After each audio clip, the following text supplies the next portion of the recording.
जय हिंद दोस्तों फिर से आपका स्वागत है एक और नए वीडियो पर। आज की इस वीडियो में आप लोगों को बताने वाला हूं 2025 बोर्ड एग्जाम के लिए जो आपका इतिहास हिस्ट्री है, इसके महत्वपूर्ण दीर्घ उत्तरी प्रश्न। अगर आप इस दीर्घ उत्तरी प्रश्न को पढ़ लेते हैं तो आपका 10 नंबर बिल्कुल पक्का हो जाएगा। दीर्घ उत्तरी प्रश्न 10-10 नंबर के 3 प्रश्न आपके बोर्ड एग्जाम पूछे जाते हैं, तो 10 तिहाई 30 नंबर के आपके दीर्घ उत्तरी प्रश्न पूछे जाते हैं। तो पहला प्रश्न यही आपका रहेगा।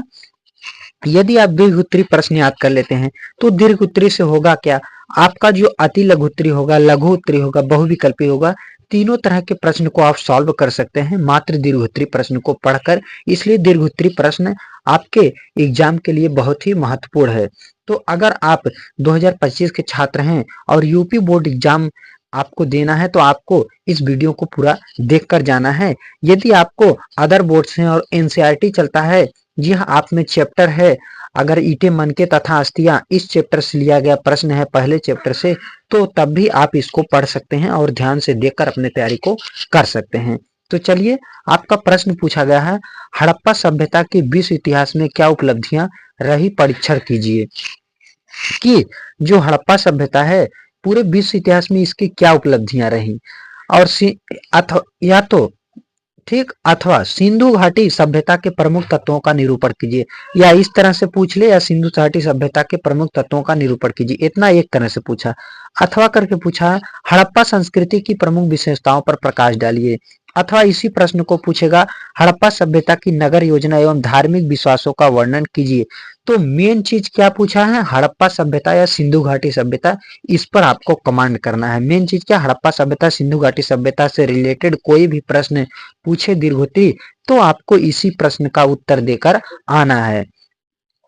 अब यह प्रश्न देखिए, 2020 में, 2009 में, 2020 में, 2006 में, 2020 में, 2006 में, 2016, 2012, यानी यह प्रश्न हर साल ऐसा नहीं है कि इतना ही दिया है।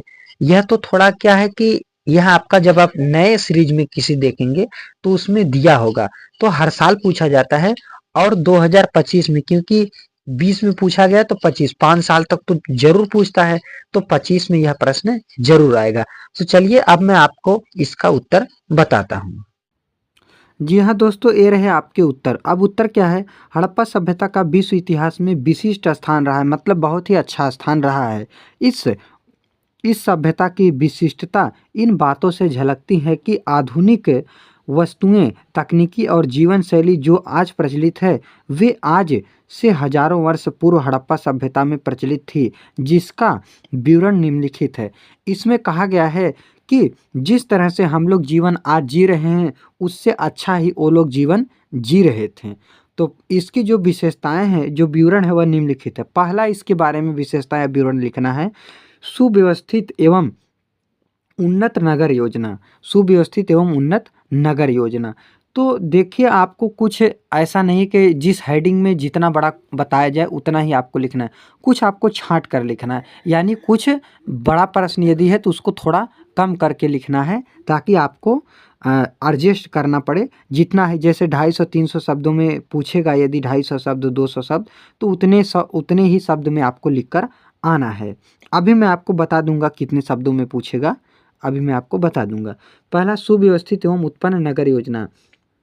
नियोजित नगर हड़प्पा सभ्यता की अद्वितीय विशेषता थी, जिसके आधार पर शहरी केंद्र विकसित किए गए थे। जिसके आधार पर क्या किए गए थे, शहरी केंद्र विकसित किए गए थे।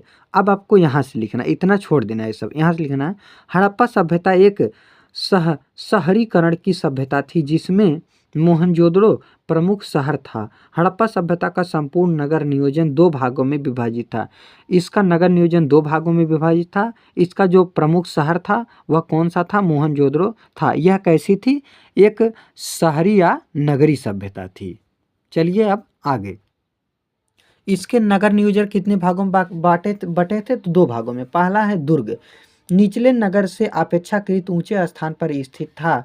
निचला नगर दुर्ग की अपेक्षा अधिक बड़ा व विस्तृत था। दुर्ग की ऊंचाई का कारण था कि भवनों को ऊंचे चबूतरे पर बनाया गया था। ऊंचे चबूतरा मतलब चौतरा। तो दुर्ग क्या है, वह क्या था, ऊंचे स्थान पर स्थित था, एक ऊंचे स्थान पर बनाया गया था। निचला नगर दुर्ग की अपेक्षा अधिक बड़ा व विस्तृत था। जो निचला नगर था वह दुर्ग की अपेक्षा बहुत ही बड़ा और विस्तृत था। दुर्ग ऊंचा क्यों था? क्योंकि चबूतरे ऊंचे बनाए गए थे, क्योंकि ऊंचे चबूतरे पर यानी ऊंचे पर बनाए गए। दूसरा है निचला शहरों, निचले शहरों निचले शहरों की भी किलेबंदी की गई थी, यानी चारों तरफ से घेरा गया था, अर्थात निचले शहरों को दीवारों से घेरा गया था। धौलावीरा और लोथल जैसे स्थलों पर पूरी बस्ती किलेबंदी थी। अतः इस प्रकार की नगर योजना वर्तमान में भी प्रचलित है। इस तरह की जो जिस तरह से घेरा किया गया है उस तरह से आज भी किया गया है।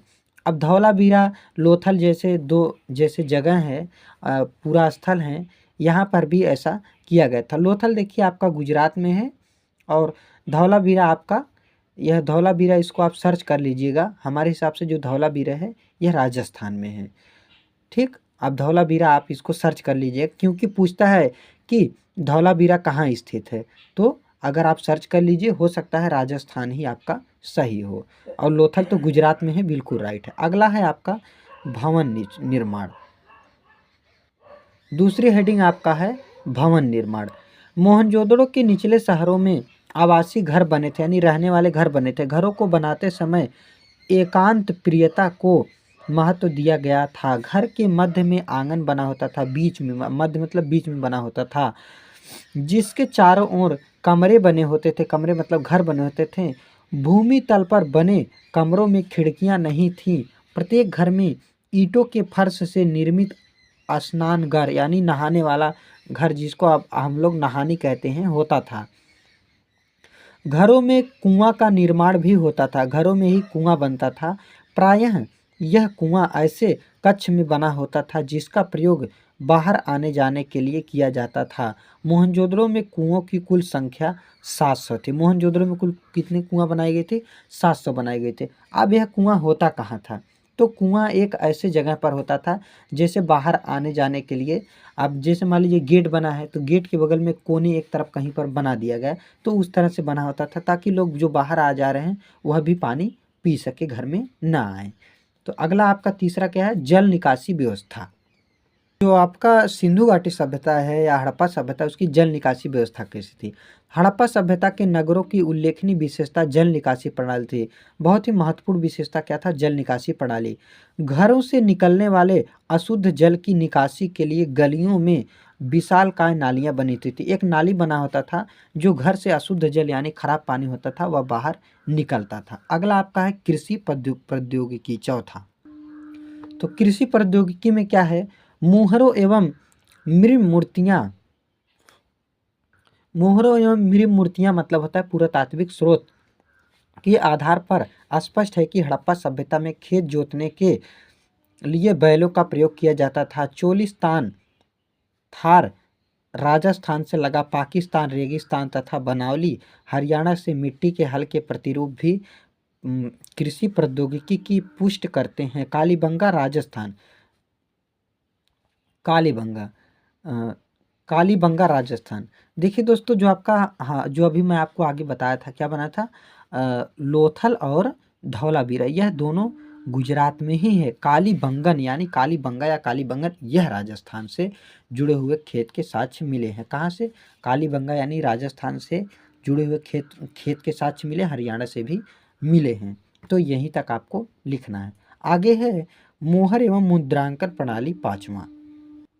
मोहर एवं मुद्रांकन प्रणाली। मोहर एवं मुद्रांकन प्रणाली, मोहरे हड़प्पा सभ्यता की विशिष्ट पुरावस्तु हैं। इनका प्रयोग सुदूरवर्ती क्षेत्रों को माल भेजने में सुरक्षा सील की भांति किया जाता था। दूर भेजे जाने वाली वस्तु को रस्सी से बांधकर उस पर गीली मिट्टी लगाकर एक या एक से अधिक मोहरों की छाप मुद्रित कर दी जाती थी। मुद्रांकन से प्रेषक की पहचान का भी पता चलता था। अब इतना छोड़कर यहाँ से मुद्रांकन से क्या होता था? प्रेषक की पहचान, जिसके पास जा रहा है उसका पहचान भी पता चलता था। अगला है आपका मापतौल प्रणाली। हड़प्पा की अपनी विकसित मापतौल प्रणाली थी, मतलब विकसित, जो उन्होंने विकास किया था, मापतौल प्रणाली थी। मापतौल के लिए बांटों का प्रयोग किया जाता था। ये बांट चर्ट नामक पत्थर द्वारा बनाए जाते थे। बांट मतलब जो बटखरे बनाए जाते थे वह चर्ट नामक पत्थर से बनाए जाते थे। बाँटों के निचले मानदंड द्विआधारी यानी एक द्विआधारी होते थे, एक के बाद डबल हो जाता था। जैसे 1, 2, 4, 8, 16, 32 आदि थे, जिसकी सर्वोच्च सीमा 12,800 तक थी। बाँटों की ऊपरी मानदंड दशमलव प्रणाली का अनुसार करते थे। छोटे बाँट आभूषण आदि को तौलने के लिए प्रयोग किए जाते। जो छोटा होता था आभूषण यानी सोने चांदी को तौलने के लिए किए जाते थे। अब इनका है धार्मिक उपलब्धियां कि धार्मिक के बारे में इन्होंने क्या क्या किया। धार्मिक उपलब्धियां में है, धार्मिक दृष्टिकोण का आधार इहलौकिक तथा व्यवहारिक अधिक था। मूर्ति पूजा का आरंभ संभवतः हड़प्पा सभ्यता से ही होता है। जो मूर्ति पूजा हो रहा है, जो पूजा पाठ हो रहा है, वह कहाँ से हो रहा है? हड़प्पा सभ्यता से ही हो रहा है। तो दोस्तों अभी मैं अब आगे आपको बताऊंगा। देखिए अगला आगे है हड़प्पा सभ्यता से स्वास्तिक चक्र और क्रॉस के साक्ष्य मिलते हैं। स्वास्तिक चक्र और सूर्य पूजा के प्रतीक थे। स्वास्तिक चक्र क्या था? सूर्य पूजा का प्रतीक था। अतः उपरोक्त विवरणों के विश्लेषण से यह ज्ञात होता है कि हड़प्पा काल में प्रचलित ये सभी साधन और जीवन शैली विशिष्ट थी। यह साधन और जीवन शैली विशिष्ट थी। तो पहले मैं आपको बता दूं कि यह लॉन्ग क्वेश्चन यानी दीर्घ उत्तरी प्रश्न, विस्तृत उत्तरी प्रश्न कितने शब्दों में पूछा जाता है। तो दोस्तों यदि आप चैनल पर नए हैं तो चैनल को सब्सक्राइब कर दीजिएगा, वीडियो को लाइक कीजिएगा, शेयर कीजिएगा और कमेंट जरूर कीजिएगा।